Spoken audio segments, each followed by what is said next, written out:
안녕하세요. 사연 읽어주는 남예입니다. 오늘도 와주셔서 감사드리며 오늘의 사연 시작하겠습니다. 안녕하세요. 바보 같은 실수로 인생에서 가장 소중한 것을 빼앗길 뻔한 남자입니다. 저는 일찍이 조실 부모하고 친척 집을 전전하며 외롭게 자랐습니다. 그래서인지 저는 하루빨리 내 가정을 꾸려서 행복하게 살고 싶었어요.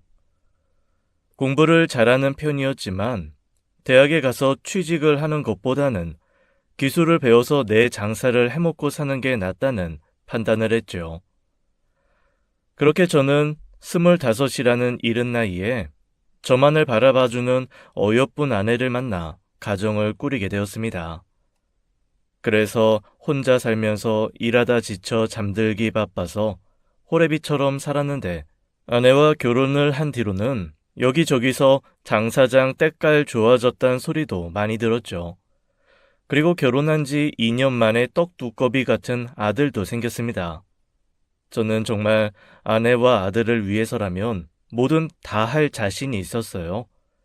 아들이 제 인생의 복덩이였는지 아들을 낳고 나서는 제 일도 승승장구였습니다.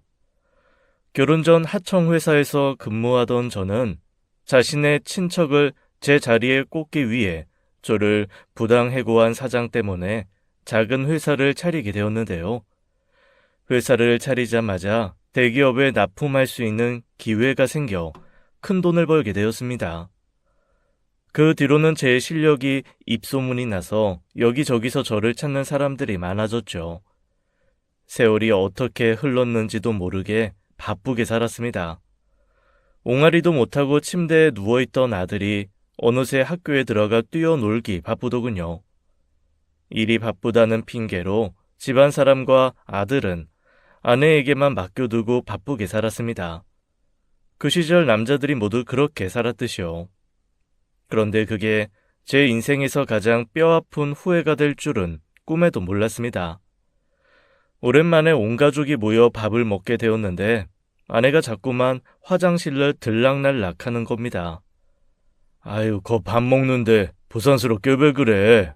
속이 좀 안 좋아서 그래요. 나 나중에 먹을 테니까 당신이랑 태진이부터 먹어요. 그때 아내에게 말 한마디 따뜻하게 어디가 아픈 거냐고 묻기만 했었어도 아내가 몸속에 그렇게 큰 암덩어리를 키우진 않았을 텐데 말이에요. 내내 아픈 것을 숨기고 참으며 살던 아내는 위암 4기 판정을 받았고 몇 차례 수술과 항암에도 불구하고 결국 그 여린 몸이 치료를 견디지 못하고 세상을 뜨고 말았습니다. 그때 아들의 나이가 고작 9살이었습니다. 아내의 장례식장에서 영정사진을 끌어안고 짐승처럼 울었죠. 하지만 그렇게 울고 있을 수만은 없었습니다. 혼자서 일하랴, 살림하랴, 아들 키우랴, 몸이 3개여도 모자랄 판이었죠. 게다가 제가 뭐 해본 게 있겠습니까? 그렇게 혼자 분주하게 움직여봤자 제대로 하는 건 하나도 없었죠. 회사는 회사대로 안 돌아가고 아들은 엄마 잃은 지 1년도 안 돼서 떼국물이 줄줄 흐르고 저희 부자는 하루 걸러 하루 라면 먹고 짜장면 시켜 먹고의 반복이었습니다. 심지어 주말에는 아들을 봐줄 사람이 없어 아들을 태우고 거래처 미팅하러 다니고 그랬네요. 이렇게 살다가는 아들과 저 모두 말라 죽을 것 같았죠. 장 사장이 마누라 잃고 얼굴색이 아주 말도 아니야. 이러다가 장 사장도 말라 죽겠어. 아휴, 혼자 아들 키우려니 너무 힘드네요. 어제는 세수하다가 코피가 줄줄 나더라니까요. 옷도 이게 뭐야. 여기 셔츠기 다 뜯어졌잖아. 아주 호래비가 따로 없네. 어떻게 해야 할지 모르겠어요. 그렇다고 제가 회사를 관둘 수도 없고 아줌마 부르는 것도 한계가 있더라고요. 그래서 말인데 자네 여자 소개 안 받을 텐가? 내가 아는 형님네 조카가 있는데 그 여자가 결혼을 앞두고 신랑이 죽었대나 봐. 물론 결혼을 한 건 아니지만 아무리 그래도 여자가 결혼 앞두고 신랑 죽었으면 혼사끼리 뻥 뚫리진 않지. 내가 만나봤는데 아주 참한 아가씨요. 아내를 잃고 바로 여자를 만난다는 것이 내키지 않아 거듭 거절을 했습니다만 딱 한 번만 만나보라는 사장님의 말에 저는 없는 시간을 내서 맞선 자리에 나갔습니다. 맞선 자리에 나온 여성분은 사장님 말대로 아주 참한 아가씨였습니다. 말도 조곤조곤하고 저에게 조심스럽게 다가오는 게 느껴졌죠. 그리고 제 아내가 죽은 지 몇 년 되지 않았다는 것을 알게 되곤 이런 얘기도 했었어요. 당장 재혼하시기 부담스러우실 것 같아요. 저도 그렇거든요. 사람들이 남편 될 사람 죽었다는 말에 그냥 다른 남자 못 붙여줘서 안달이에요. 저도 그래요. 제 아내 떠나보낸 지 얼마나 됐다고 얼굴 보는 사람마다 새 장가 안 드냐고 그러는데 참 난처하더라고요. 무뇌가 쓰레기가 된 것 같기도 하고요. 그러실 것 같아요. 사람들은 왜 이렇게 혼자 남겨진 사람한테 다른 사람을 못 붙여주는지 모르겠어요. 그런데요, 이렇게 생각해보는 거 어때요? 사실 제가 지금 친척분 집에 얹혀 살고 있거든요. 저희가 지금 당장 뭐 사랑해서 결혼하는 건 말도 안 되고 그냥 상영 씨는 살림 돌봐주고 애 봐주는 사람 생기는 거고 저는 그저 울타리가 되어줄 사람 생기는 거고 그렇게 서로 도와가면서 살면 또 사라지지 않겠어요? 듣고 보니 일리가 있는 말이었습니다. 게다가 친척 집에 얹혀 산다는 말에 제 옛날 생각도 나고 마음이 복잡하더라고요. 보아하니 손끝이 야물딱져 보이는데 저런 사람이 제 아들도 키워주고 저도 돌봐줄 수 있다면야 여자 하나 먹여 살리는 게 힘들겠습니까? 저희는 그렇게 사랑보다는 우정에 가까운 마음으로 서로를 돕고 살자며 재혼을 하였습니다. 아내는 가정에 정말 충실한 사람이었습니다. 살림은 살림대로, 육아는 육아대로 죽은 전처와 허술한 제 빈자리를 꽉 채워주었죠. 아들 녀석에게 뭐라고 소개하면 좋을까 고민을 많이 했는데 아내가 먼저 아들에게 그러더라고요. 엄마라고 안 불러도 돼. 태진의 엄마는 하늘나라에 계시잖아. 아줌마는 그냥 아줌마야. 태진이가 뭐라고 부르든 아무 상관 없으니까 편하게 해. 알겠지?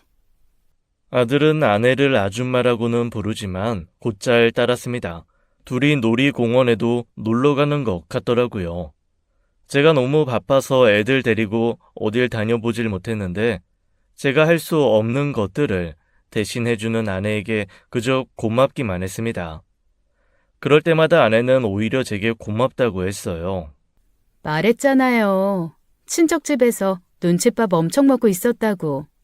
차라리 내가 어렸으면 얘기가 달랐을 텐데 소방 맞은 다 큰 조카를 대하는 친척 어르신 눈치가 하루하루가 정말 지옥 같았어요. 그 지옥에서 날 꺼내준 게 당신이에요. 이 집 쓸고 닦고 태진이 먹이는 거 나한테 일도 아니에요. 나야말로 고마워요. 저와 아내는 그렇게 가랑비에 옷 젖듯 서로에게 천천히 젖어들었습니다. 결혼하고 아내는 아들 녀석과 같이 자고 언제나 저는 혼자 자는데 언제부턴가 아내가 슬그머니 안방으로 들어와 자더라고요. 저도 못 이기는 척 아내와 한 침대에서 잠드는 날들이 이어졌습니다. 그렇게 저희 가족은 아내 덕분에 빠르게 안정을 되찾았어요. 그렇게 몇 년 후 저와 아내 사이에서는 예쁜 딸이 태어났습니다. 눈에 넣어도 아프지 않다는 말이 새삼 이런 말이구나 깨달았어요. 아들 녀석 태어났을 때는 일이 워낙 바쁘기도 했고 첫 아이라서 뭘 몰랐는데 둘째는 특히 딸은 확실히 다르더라고요. 그냥 숨 쉬는 것도 예쁘고 똥을 싸도 예쁘고 밥을 먹으면 그게 얼마나 기특한지 내 아들, 딸을 위해서라면 무엇이든 해낼 자신이 있었습니다. 그 힘으로 저는 회사를 키워나갔고 직원이 단 3명이던 회사는 이제 어느새 직원 100명에 설비까지 갖춘 어엿한 회사가 되었죠. 그리고 제가 이렇게 일에만 몰두할 수 있게 내조를 착실하게 해준 아내에게 고마울 따름이었어요. 저는 핸드폰에 딸 사진을 넣어서 어디든 들고 다니면서 딸 자랑을 했습니다. 너무 예쁘지? 너무 귀엽지? 나 요즘 회식도 안 가잖아. 퇴근만 하면 불이 나게 집으로 가. 요 녀석 보려고. 너무 예뻐. 아들 때는 일하느라 정신없어서 몰랐는데 애 키우는 게 이런 맛이구나 싶어. 자네 딸이야? 근데 어째 하나도 안 닮았어? 딸이 날 닮아서 뭐해? 자네 맨날 나한테 소도둑상이라고 하잖아. 우리 아내가 이쁘거든. 나랑 다르게 뽀얗고. 딸이니까 엄마를 닮았지. 그런가? 아들 녀석은 자네랑 아주 거푸집이잖아. 근데 딸은 하나도 닮은 구석이 없으니까 그렇지. 어허, 지금 자네 나 시세 많은가? 나 닮은 아들에 마누라 닮은 딸까지 있다고? 아이고, 그래 좋겠수다. 그럼 오늘 삼겹살도 장사장이 쏘지? 아유, 그럼 내가 왜 못 사? 먹고 싶은 거 다 시켜. 오늘 내가 쏜다. 근데 나 6시면 칼같이 일어날 거야. 딸 자랑을 여기저기 해대니 다들 술 사라, 밥 사라 난리도 아니었습니다. 뭐 기쁜 마음으로 사줄 수 있었죠. 그날도 그렇게 술 한잔 사고 생각보다 일찍 귀가하는 날이었습니다. 집에 다 왔는데 현관문이 열려 있더라고요. 그런데 열려있는 현관문 사이로 아내의 엄청 화난 목소리가 들리는 것이 아니겠습니까? 너 진짜 이럴 거면 학원이고 뭐고 다 가지 마. 때려쳐. 네 입에 들어가는 쌀 한 톨도 아까워 죽겠는데 매달 네 학원비로 얼마가 나가는지 알기나 해? 으이구, 네 돌대가리 가르칠 돈으로 소고기를 사 먹고 말지. 갓난쟁이 딸한테 하는 얘기는 당연히 아니겠고 누가 봐도 아들 녀석에게 하는 말인 것 같았죠. 저는 일부러 아내가 아들을 다 혼내고 난 뒤에 초인종을 누르고 집으로 들어갔습니다. 아들 녀석은 풀이 잔뜩 죽어 있다가도 제 눈치를 보며 다시 환하게 웃더라고요. 저는 아내가 딸을 재우러 간 사이 아들의 방에 슬쩍 들어갔습니다. 아들은 책을 펴놓고 게임기를 하다가 제가 들어오니 후다닥 게임기를 숨겼어요. 게임하고 있었니? 아니요. 공부하고 있었는데요.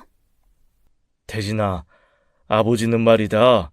사람이 살면서 공부보다 중요한 게 있다고 생각해. 그게 바로 거짓말을 하지 않는 거야. 아버지는 너 게임하는 거 하나도 신경 안 써. 공부든 게임이든 네가 하고 싶은 거 하고 살면 되지. 하지만 거짓말은 안 돼. 그건 버릇이 되는 순간 돌이킬 수 없는 거거든. 아버지 말 이해하겠니? 네, 죄송해요. 그래. 아버지는 어떤 일이 있더라도 네가 거짓말만 하지 않으면 절대 혼을 내지 않을 거야. 아버지 믿어? 네, 믿어요. 믿을게요. 그럼 아버지가 하나만 더 물어봐도 될까? 오늘 학원 안 갔니? 네, 왜 안 갔는지 아버지한테 말해줄 수 있어? 절대 화 안 낼게. 약속해. 저는 아들에게 새끼손가락을 내밀며 말했죠. 아들은 한참 꾸물거리다가 대답했습니다. 학원에 저를 자꾸 괴롭히는 친구가 있어서 가기 싫은데 아줌마, 아니, 엄마는 자꾸 학원 빠지면 또 맞을 거라고. 아줌마가 널 때렸어? 아들은 제 눈치를 보더니 한참 있다가 고개를 끄덕이더라고요. 조금 충격이었습니다. 우선 학원 문제는 내가 처리할 테니 가기 싫으면 가지 않아도 된다고 말했어요. 그렇게 저는 아들을 진정시키고 안방으로 들어갔죠. 아내는 딸을 재워놓고 씻으러 들어간 것 같았습니다. 근데 마침 협탁 위에 있는 아내의 핸드폰이 띠링 알림이 울리더라고요. 무슨 알림인가 보려는데 씻고 나온 아내가 헐레벌떡 핸드폰을 낚아챘습니다. 왜 남의 핸드폰을 봐요? 보지도 못했어. 그냥 알람이 울리길래 쳐다본 거야. 근데 당신 혹시 태진이가 학원 가기 싫다고 해?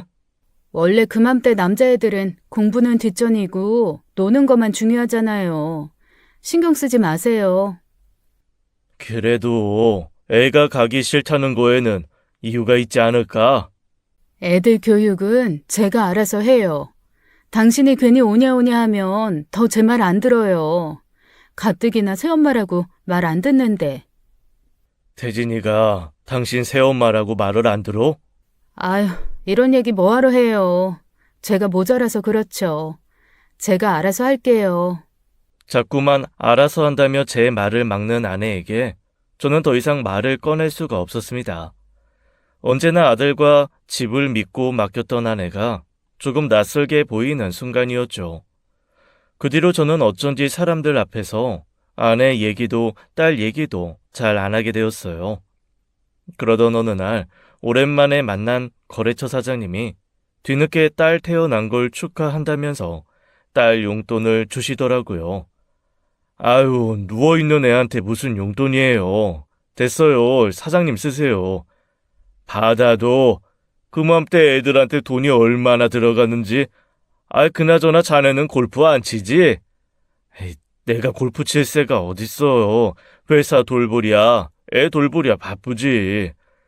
내가 요즘 가는 필드에 아주 새끈한 여자가 하나 들어왔는데 내가 요즘 작업 중이거든. 이 사장님은 여성 편력이 심하기로 유명한 사람인지라 술만 들어갔다 하면 여자 얘기였는데 아니나 다를까 오늘도 여자 얘기에 열을 올리더라고요. 저는 이런 거에는 영 관심이 없어서 그저 술만 축내며 자리를 지키고 있었습니다. 한 볼래? 둘 중에 누가 예쁜지 한 봐줘봐. 에이, 제가 보면 뭘 아나요. 그래도 한 봐봐. 거래처 사장님이 제 코앞에 억지로 핸드폰을 들이댔는데요. 저는 너무 놀라서 하마터면 남의 핸드폰을 떨어뜨릴 뻔했습니다. 거래처 사장님이 작업 중이라며 보여준 여자 사진은 다름 아닌 제 아내였습니다. 아내는 아주 짧은 골프 웨어를 입고 짙은 화장을 한 채 사진 속에서 거래처 사장님의 허리를 끌어안고 환하게 웃고 있더라고요. 저는 사장님에게 그 사진을 한 장 받아다 저장을 하고 그 길로 흥신소로 향했습니다. 일전에 회계 장부를 가지고 잠적한 직원을 잡을 일이 있어서 아는 흥신소 사장님이 있었거든요. 그 사장님한테 자초지정을 말해주고 최대한 빨리 알아봐 달라고 했죠. 이런 것도 인맥이 통해서였을까요? 아내가 조심성이 없어서였을까요? 일주일도 되지 않아 증거가 수두룩 빽빽하게 나왔습니다. 흥신소 사장님도 혀를 내두를 정도였어요. 아내는 저와 결혼 직후부터 줄곧 집안의 재산을 야금야금 빼왔습니다. 저야 제가 가계부 검사할 것도 아니고 생활비와 카드값으로 알아서 빠져나가고 있었으니 얼마가 나갔는지 신경 쓰지 않고 있었거든요. 근데 아내는 제가 카드값이 얼마 나오는지 신경 쓰지 않는 사람이라는 걸 안 뒤부터는 당당하게 사치를 하고 다녔어요. 백화점마다 VIP로 등록이 되어 있었고 명품 매장에선 아내 이름만 얘기해도 다 알고 있을 정도였습니다. 흥신소 사장님의 말을 듣고 집으로 가 장롱을 열어보니 처음 보는 명품 가방들이 잔뜩 숨겨져 있더라고요. 차라리 사치만 했으면 다행이었게요. 그 사치품을 온몸에 휘감은 아내는 아들은 학원에 처박아 두고 딸은 보모를 쓰고 자기는 자유의 몸이 되어 골프를 치러 다녔던 것입니다. 아내가 아들이 학원에 빠지는 것에 예민했던 것도 불시에 집으로 일찍 오면 자기의 외출이 들통나니 그랬던 것이었어요. 게다가 둘도 안 된 딸을 집에 내팽개쳐 두고 골프를 치러 다니다니 아내 외도 증거는 뭐 당연한 수순으로 따라오는 거였더라고요. 심지어 저에게 아내의 사진을 보여줬던 그 거래처 사장님과 당당하게 모텔에 들어가는 사진까지 받았습니다. 더 이상 아내에게 감정을 낭비하는 시간조차 아까웠습니다. 아내에게 혼나 기죽어 있던 아들의 얼굴도 자꾸만 생각이 났고요. 애비가 돼 가지고 괜히 새엄마를 만들어줬다가 아들에게 나쁜 기억만 심어준 것 같아서 후회스러웠습니다. 저는 그날로 아내에게 이혼을 통보하고 받은 증거들을 다 던져버렸습니다. 아내는 사색이 되어서는 잘못했다고 무릎을 꿇고 싹싹 빌었어요. 사치도 외도도 다 괜찮았습니다. 하지만 내가 벌어온 돈으로 밖에서 놀면서 내 아들에게 소리치던 그 광경이 자꾸만 잊혀지지가 않았어요. 결국 아내는 저에게 한 푼도 받지 못하고 쫓겨나야 했습니다. 왜냐고요? 이혼 소송을 진행하면서 저는 문득 일전의 딸과 제가 안 닮았다는 지인의 말이 떠올랐거든요. 제발 아니겠지 싶은 마음이었지만 그래도 진실을 확인해야 했기에 딸과 저의 유전자 검사를 맡겼습니다. 네, 결과는 딸 역시 제 딸이 아니었습니다. 심지어 지금 만나고 있는 거래처 사장도 딸의 친부가 아니었습니다. 누군지 기억도 못하는 눈치더군요. 도대체 얼마나 오랫동안 개차반으로 살아온 인생이기에 그런 건지 한심하기 그지 없었죠. 저는 그렇게 아내와 딸을 내보내고 다시 아들과 단둘이 되었습니다. 일도 가정도 두 마리 토끼를 다 잡으려던 저는 그 일을 계기로 뼈저리게 후회하고 또 깨달았습니다. 두 마리 토끼를 다 잡을 순 없는 거구나. 그렇다면 제가 선택할 건 당연히 아들이었죠. 저는 회사를 아는 분께 넘기고 그 수익으로 작은 건물을 매입했습니다. 다행히 공실 없이 꽉 들어찬 건물인지라 월세와 남은 돈으로 생활이 가능했죠. 일은 최소한으로 줄이고 아들과의 시간을 많이 보내기로 결심했어요. 청소, 빨래 등 모든 집안일을 제가 담당했고 밥도 하나하나 배워서 아들에게 해다 바쳤습니다. 하지만 제가 간과한 것이 있었어요. 바로 아들의 심적인 상처였죠. 아들은 어린 나이에 엄마를 잃고 또 엄마를 잃은 상처를 보듬기도 전에 새엄마가 생기고 아빠는 일한답시고 밖으로 나도는 동안 혼자서 집에서 새엄마를 감당하며 새엄마에게 학대 아닌 학대를 받았으니까요. 아들의 내적 상처가 깊은 것은 어찌 보면 당연했어요. 그런 아들의 상처는 아들이 한 살 한 살 먹어갈수록 사춘기가 심해지는 것으로 표가 났습니다. 저는 제가 잘못한 것이 있기에 아들이 엇나간다 하더라도 아들을 올바른 길로 인도하기 위해 최선을 다했어요. 하지만 자식이 어찌 부모의 타는 속을 알아준답니까? 중학교 2학년밖에 안 된 아들의 가방에서 담배가 나왔을 때는 이걸 어떻게 가르쳐야 하나 앞이 막막하더라고요. 하지만 사춘기가 심한 아이들을 다그쳐봤자 부모와의 관계가 더 멀어진다는 말을 들었기에 저는 꾹 참고 아들의 가방 속에 발견한 담배를 원래 있던 자리에 놓고는 모른 척 해주었습니다. 아들, 밥 먹고 학교 가야지. 됐어요. 아들이 제게 그나마 고분고분할 때는 용돈을 받아갈 때뿐이었지만 그것도 액수가 모자라다고 생각하는지 점점 저에게 받아가는 돈이 많았습니다. 저는 혹시 나쁜 친구들에게 빼앗기는 건 아닌지 걱정이 들었죠. 혹시 누가 너 돈 뺏어가는 거냐? 아빠한테 솔직하게 말해도 된다. 아버지 그런 걸로도 안 혼내. 내가 뭐 애예요? 뭔 돈을 빼앗긴데. 그냥 돈 더 달라고요. 요즘 이걸로는 PC방에서 2시간도 못 놀아요. 한 번은 이렇게 참는 것만이 능사가 아니다 싶어 아들을 따끔하게 혼낸 적도 있습니다. 너 지금 아버지한테 그게 무슨 말버릇이야? 오냐오냐 하니까 이 애비가 우습냐? 날 우습게 보는 건 아빠잖아요. 그냥 하던 대로 회사 나가지 왜 하루 종일 집에 들러붙어서 나만 들들 볶는 건데요. 제발 나 좀 내버려 두라고요. 아빠는 아빠 마음대로 엄마 죽자마자 새엄마랑 재혼하고 딸 낳고 다시 이혼도 했으면서 왜 내가 하는 일에는 사사건건 시비인데요. 아들의 따지는 말에 저는 저도 모르게 아들의 뺨을 내려치고야 말았습니다. 제 두꺼운 손에 맞은 아들의 야들야들한 뺨이 새빨갛게 부어오르더군요. 그제서야 저는 아차 싶어졌습니다. 태진아, 아빠가 미안하다. 내가 너무 흥분을 해서. 그렇게 싫으면 내다 버리든가요. 아들은 그렇게 저한테 맞고 가출을 한 뒤 닷새 만에 들어왔습니다. 그 닷새간 저는 아들이 어떻게 되었을까봐 잠도 잘 수 없었고 밥도 먹을 수 없었습니다. 경찰에 신고를 해봤자 요즘 애들 가출 많이 한다고 실종 신고도 받아주지도 않더라고요.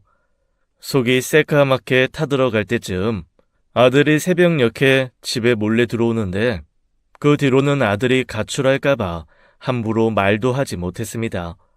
제가 할 수 있는 건 그저 아빠는 언제나 네 편이라고 각인시켜주는 것과 용돈을 주는 것뿐이었죠. 그렇게 아들은 출석 일수를 겨우 채운 뒤 중학교 졸업장을 받을 수 있었습니다만 졸업식엔 나타나지도 않고 졸업장도 제가 선생님에게 겨우 받아봤습니다. 그리고 아들은 고등학교 입학식에도 끝내 모습을 나타내지 않았죠. 그 뒤로 저는 아들의 얼굴을 한 달에 한 번도 못 보는 경우가 허다해졌습니다. 머리가 좀 큰 아들은 질이 아주 안 좋은 친구들과 어울려 다니기 시작했고 마치 인생을 포기한 녀석처럼 굴었죠. 그나마 아들에게 한마디 할 수 있을 때가 용돈을 줄 때뿐이었는데 도대체 미성년자 자식이 뭘 하고 다니는 건지 제 돈이 필요하지 않아 보였습니다. 돈으로도 마음으로도 아들의 마음을 되돌릴 수 없다는 걸 깨달은 저는 무서워지기 시작했어요. 이대로 아들을 영영 잃게 될까 봐요. 시계를 다시 되돌려 재혼하기 전으로 돌아가는 꿈만 매일같이 꿔댔습니다. 하지만 현실은 시간을 절대 되돌릴 수 없고 저 또한 아들을 되돌릴 방법을 찾지 못했어요. 이 시간이 아들에게는 어떤 시간일지 모르겠지만 저에겐 악몽 같은 시간이었습니다. 남들은 비싼 돈에 회사 팔고 건물주 생활하면서 호의호식한다고 부러워했지만 제 속은 까맣게 타들어가만 갔지요. 그러던 어느 날 건물 주변을 돌아다니며 청소를 하고 있었는데 모르는 번호로 연락이 왔습니다. 장태진 학생 보호자 되시나요? 누구시죠? 제가 장태진 애비입니다만. 네, 여기 사거리에 있는 종합병원인데요. 아드님이 오토바이를 타고 다니다 사고가 났어요. 지금 얼른 오셔서 수술 동의서에 사인을 해주셔야 할 것 같습니다. 저는 그 길로 택시를 잡아 타고 병원으로 향했습니다. 응급실에 누워있는 아들의 꼴이 처참했어요. 아들은 온몸에 피를 뒤집어 쓴 채 창백한 얼굴로 누워있었습니다. 선생님, 이게 대체 무슨 일입니까? 제가 장태진 학생 애비입니다. 이놈 당장 수술시켜주세요. 제발 살려만 주세요. 의사 선생님 제발요. 아들과 같이 실려온 놈은 총 4놈이었어요. 그중 아들의 보호자인 제가 제일 먼저 왔기에 아들은 제일 먼저 수술방으로 들어갔습니다. 듣자 하니 질 나쁜 친구들과 어울리던 중 오토바이를 타게 되었는데 아들 놈은 헬멧을 쓴 채 뒷자리에 타고 있다가 튕겨져 나갔다고 하더라고요. 오토바이 사고 환자들의 예후가 워낙 좋지 않아 의사 선생님은 저에게 마음의 준비를 하라고 하셨습니다. 하지만 저는 이대로 아들을 보낼 수 없었어요. 수술 후에도 의식을 찾지 못하고 누워있는 아들 옆에 붙어서 하루 종일 병간호를 했습니다. 욕창이 생길까봐 하루에 2번씩 수건을 적셔 아들의 온몸을 닦아주었습니다. 아기 때도 안 시켜본 목욕을 아들이 시커먼 어른이 되고 나서야 시켜준다는 것도 저에겐 그저 참회의 시간이었습니다. 갑자기 아기가 된 아들을 제 손으로 하나하나 돌보면서 진작 이렇게 했더라면 내 아들이 이런 고통스러운 시간을 갖지 않아도 됐을 텐데 하는 생각이 들었답니다. 제게 건물이 있다는 게 얼마나 감사한지 몰랐습니다.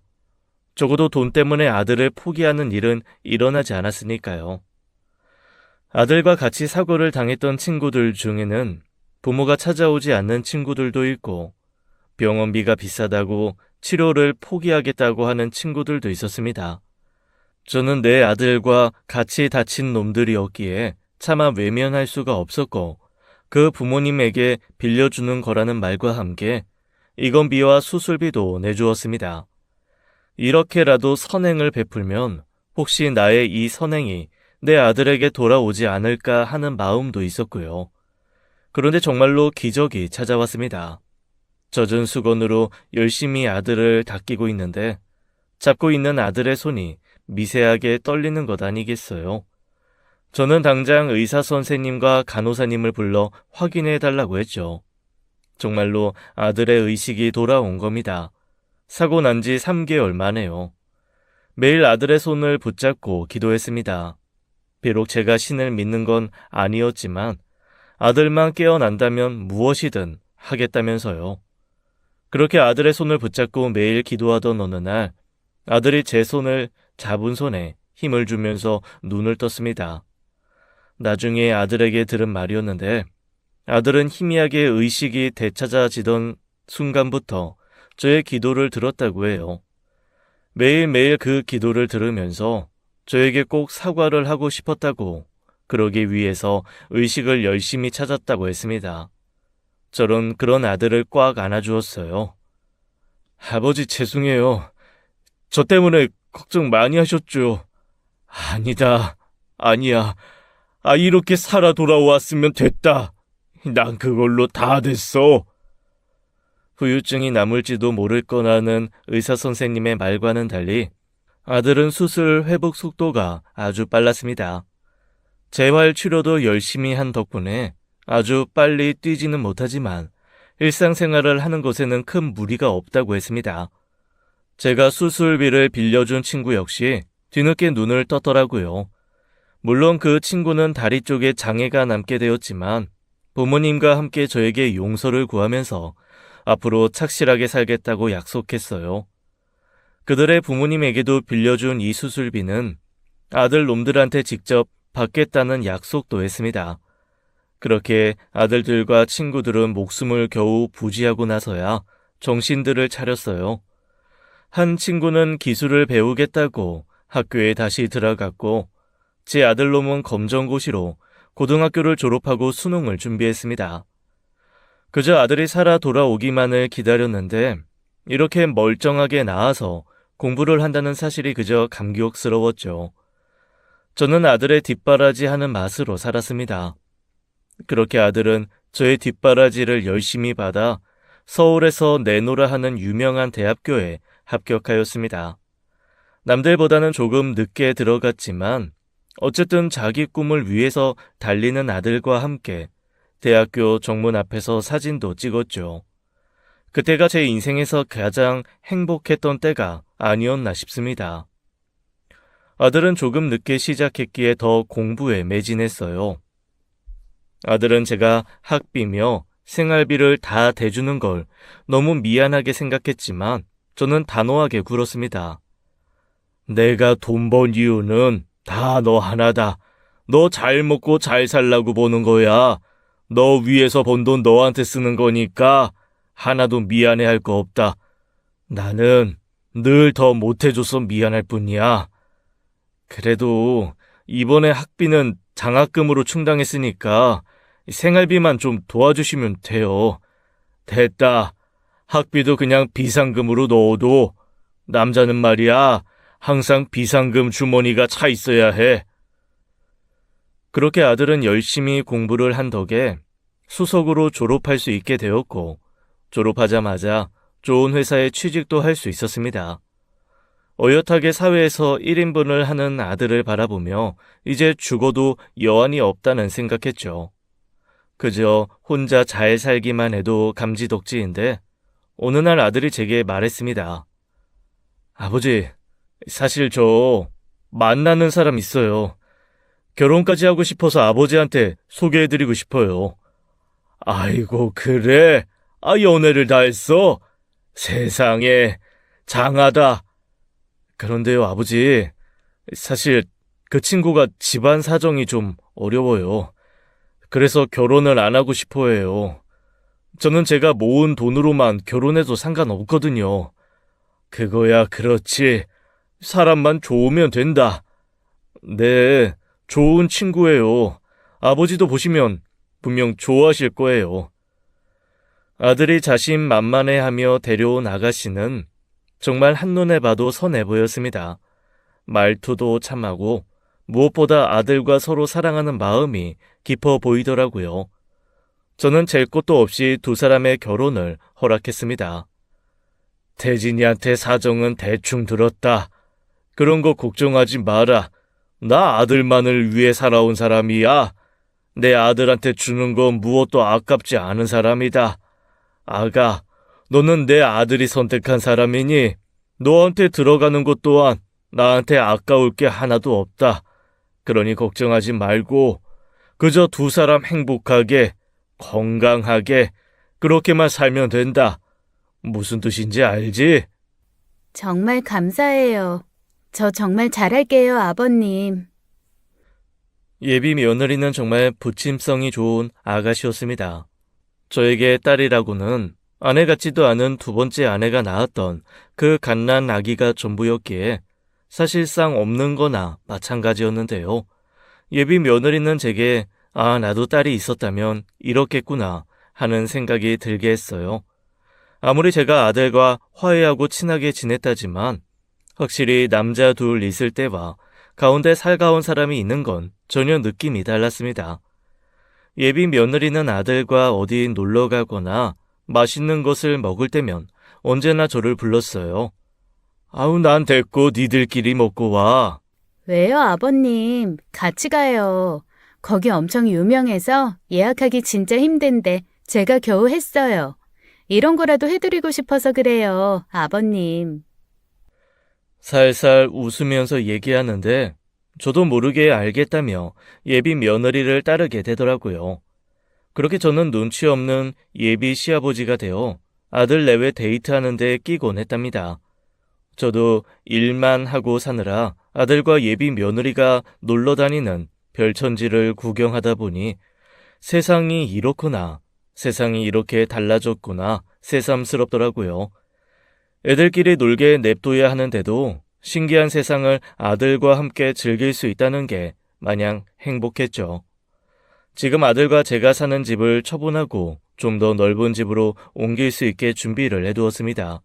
저는 괜찮다는데도 아들은 같이 살아야 한다며 예비 며느리를 설득했어요.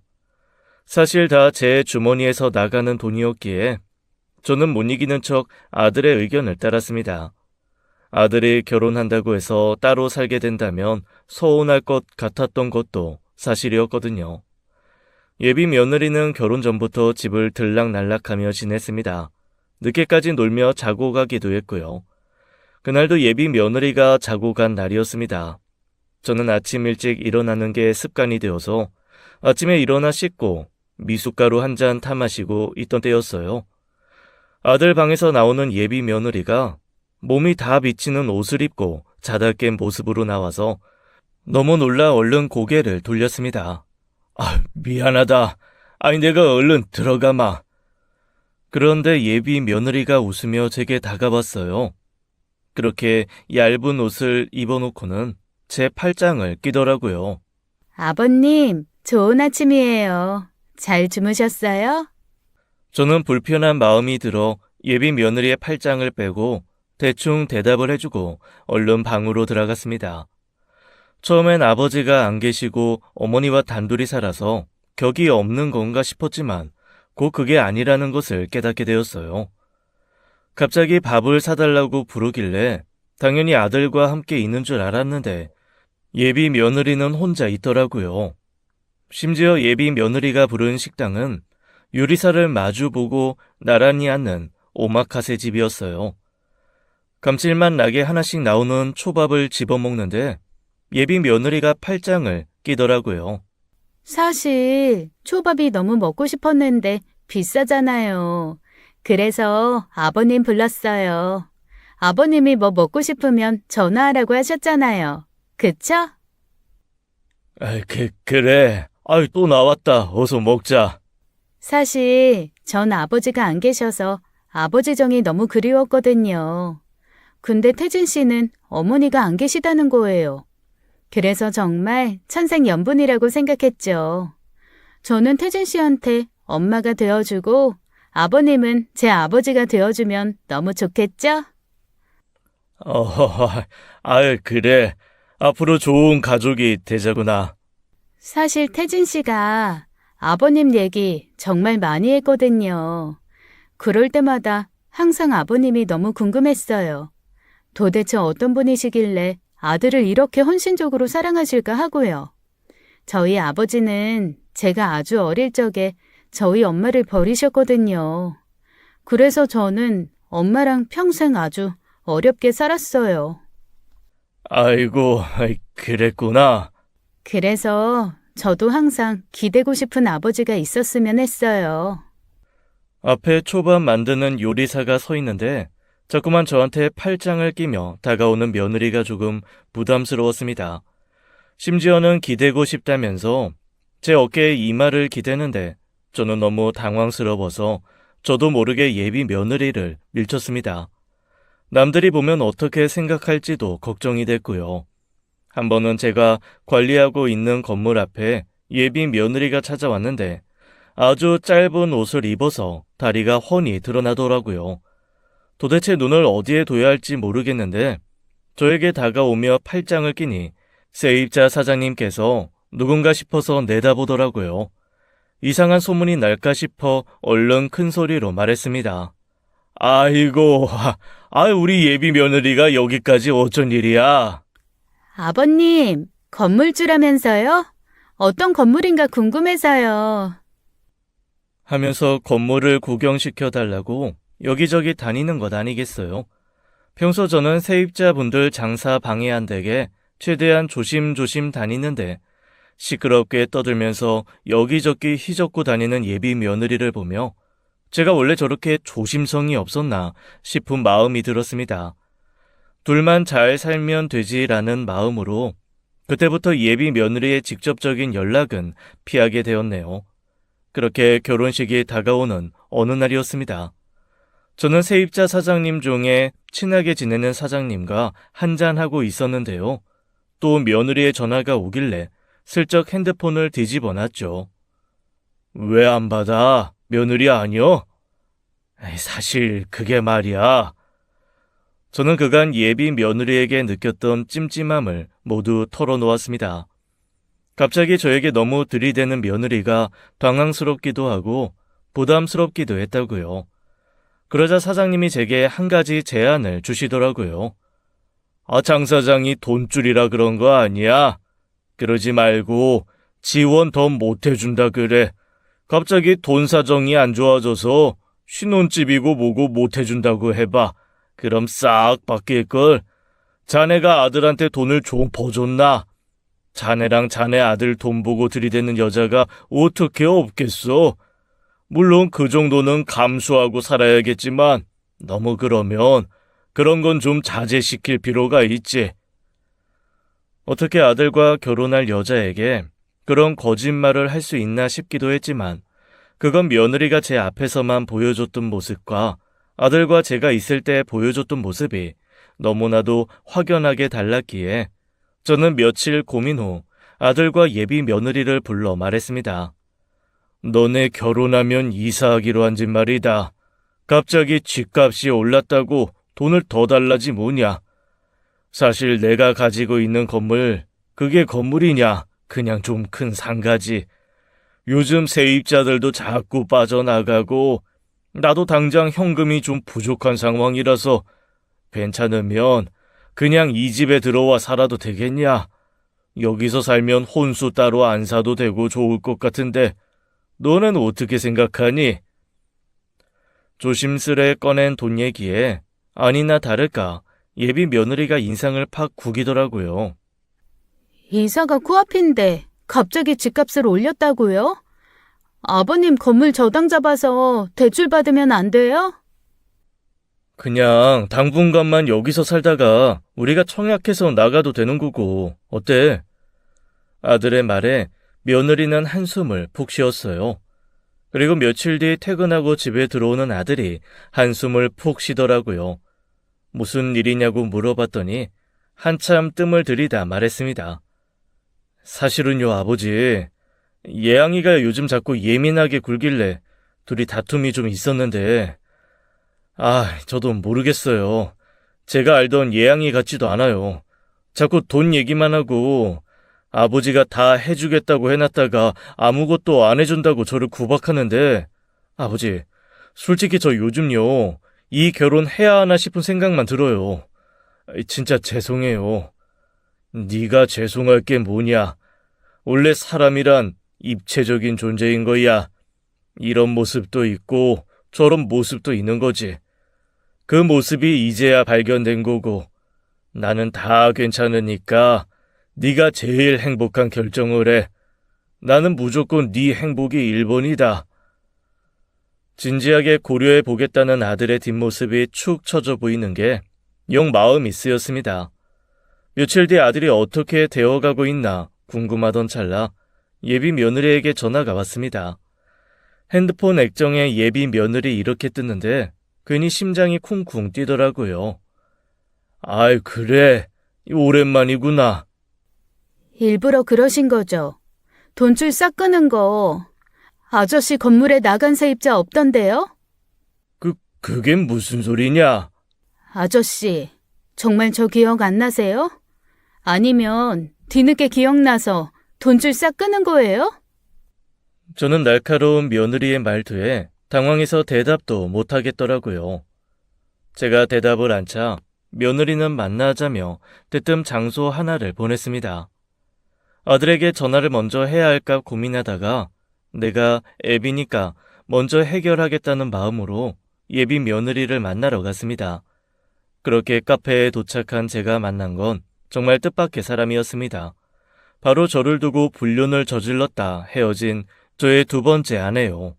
예비 며느리와 나란히 앉아있더군요.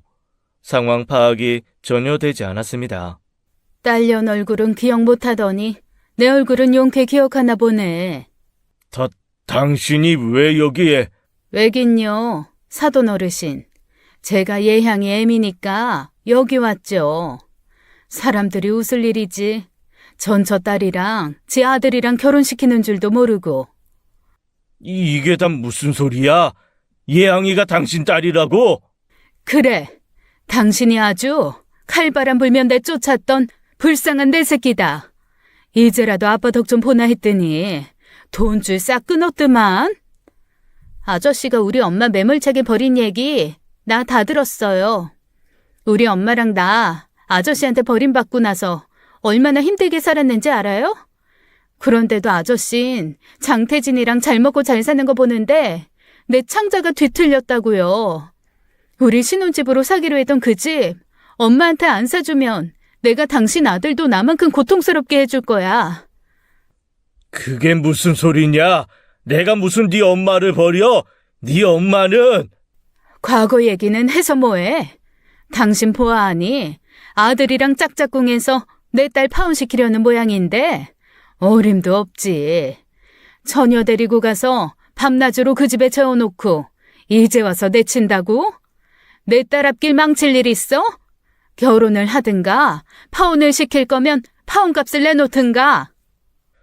보안이 아내가 자기 딸한테 왜 이혼했는지는 말하지 않고 저 때문에 힘들게 살았다고 매일같이 세뇌를 시킨 모양이더라고요. 정말 어이가 없어서 입이 떡 벌어지더군요. 과거 얘기를 했어 뭐하냐니? 당신이 예양이한테 과거 얘기를 엉망으로 해놔서 애가 이 지경으로 자랐는데 너 말이다. 내가 네 친부 아닌 건 알고 있지? 아저씨가 엄마가 애 있는 거 알고도 다 괜찮다고 했다면서요. 웃기는 소리 말아라. 네 엄마는 너 생기기 훨씬 전부터 나랑 결혼한 사람이야. 애초에 파혼당하고 오갈 데 없는 네 엄마 데리고 산 게 나다. 애한테 무슨 그런 말을 해? 얘 들을 필요 없어.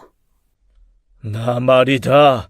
내가 너 처음 태어나던 그 순간이 아직도 생생하게 기억나. 앞서서 마누라 잃고 아들 하나 키우다가 딸이 생겼는데 내가 얼마나 기뻤는지 아냐? 그런데 네 엄마가 내 돈 다 갖다 쓴 것도 모자라서 내 뒤로 남자 만나고 다니다 나한테 들킨 거야. 뭐라고요? 네 엄마가 사치 부린 거, 나한테 말도 안 하고 생활비 많이 쓴 거, 나 아무렇지도 않았다. 돈이야 벌면 그만이고 자기 자식 아닌 내 아들까지 키워준 여자한테 나 그 정도 돈을 쓸 수 있었다. 그런데 네 엄마가 남자 만나고 쳐돌아댕기느라 내 아들을 여보, 그때는 내가 당신이 왜 내 여보야? 우리가 이혼한 지가 언젠데. 그리고 당신도 그러는 거 아니야. 애를 대체 어떻게 키운 거야? 도대체 뭐라고 했길래 애가 이 지경으로 자란 거냐고? 엄마가 아빠가 다 알고도 우릴 버린 거라고 했어요. 애 딸린 여자도 괜찮다고 재혼해놓고 1년 만에 팽당한 거라고. 너희 새아빠 아주 나쁜 사람이라고. 그래서 난 평생 기억도 안 나는 친아빠, 새아빠 둘 다 원망하고 저주하면서 자랐어요. 근데 예양아, 이 아저씨 말 다 믿는 거 아니지? 엄마 말을 믿어야지. 저 아저씨 말을 믿으면 어떡해? 조용히 해. 아버님 말이 다 맞아. 대체 엄마는 날 어떻게 키운 거야? 왜 날 이렇게 키운 거야? 왜 나를 이런 쓰레기 괴물로 키운 거냐고! 괴차반인 엄마 아래서 괴차반으로 자란 예비 며느리이자 제 의붓딸이 불쌍하긴 했지만 그것 또한 다 자기 팔자라고 생각했습니다. 저는 울부짖는 그 아이를 두고 뒤돌아섰습니다. 어떻게 집에 왔는지 정신이 하나도 없더군요. 겨우 정신을 차리고 나니 거울 속에 있는 웬 얼빠진 늙은이가 있었습니다. 살아온 저의 인생을 되돌아보게 되었습니다.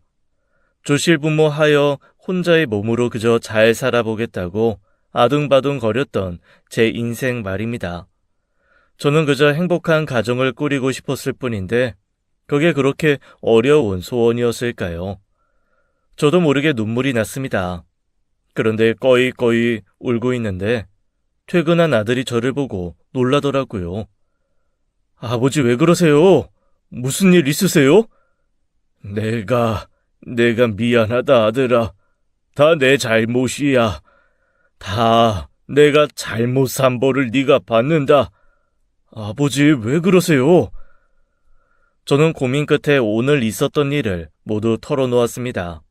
아들은 오랜만에 듣는 새엄마 얘기에 놀라더니 이내 모든 게 이해 간다는 듯 고개를 끄덕거렸어요. 이제 알겠네요. 예양이가 그렇게 저를 따라다닌 이유를. 뭐? 회사 아르바이트생으로 들어왔는데 저를 보고 첫눈에 반했다면서 엄청 쫓아다녔거든요. 사실 저는 연애 생각이 그렇게 많지 않았는데 여자애가 내가 좋다고 쫓아다니는데 그걸 매몰차게 하기가 마음이 좀 안 좋더라고요. 그렇게 하루 이틀 만나다가 정이 들어서 지금까지 온 건데 어제도 저한테 전화 와서 진짜 집 안 사주는 거냐고 따지더라고요. 아버지 잘못하신 거 없어요. 그냥 운이 안 좋았을 뿐인 거예요. 다 잊어버리세요. 저도 그냥 파혼할게요. 저는 마치 아이처럼 아들의 품에 안겨 엉엉 울었습니다. 바보 같은 나한테서 어떻게 이렇게 의젓한 아들이 나올 수 있는 건가 고맙기도 하고 미안하기도 해서요. 그렇게 아들은 예비 며느리에게 파혼을 통보하였고 반대할 줄 알았던 그 아이도 제 말을 들은 후여서 그런지 순순히 알겠다고 했다고 합니다. 그런데 제 전처는 아직 포기하지 않았는지 또 저한테 전화가 오더라고요. 당신 정말 1억이야? 파혼이라니? 내 딸은 어떡하고? 나는 또 어떡하라고? 당신 딸 예뻐했잖아. 어차피 친딸도 아닌데 결혼시키는데 아무 무리 없잖아. 데려가서 딸 삼아 며느리 삼아 그렇게 살아, 응?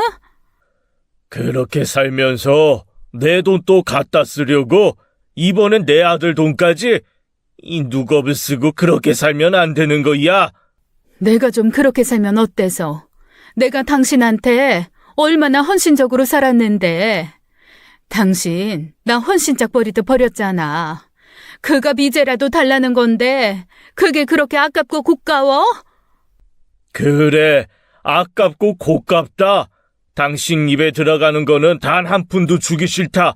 이렇게 전화하는 것도 진절머리 나고 자꾸 과거 얘기하는 것도 지긋지긋해. 아무 말 없던 아내는 갑자기 울기 시작하더라고요. 그 우는 소리도 그저 지긋지긋해서 끊으려는데 또 소리를 지르기 시작했습니다. 내가 정말 죽을 것 같아서 그래. 지금 당장 쌀 한 톨도 먹고 죽을 돈도 없어서 딸 결혼시키고 그 덕에 나도 좀 편하게 살아보려고 그랬다.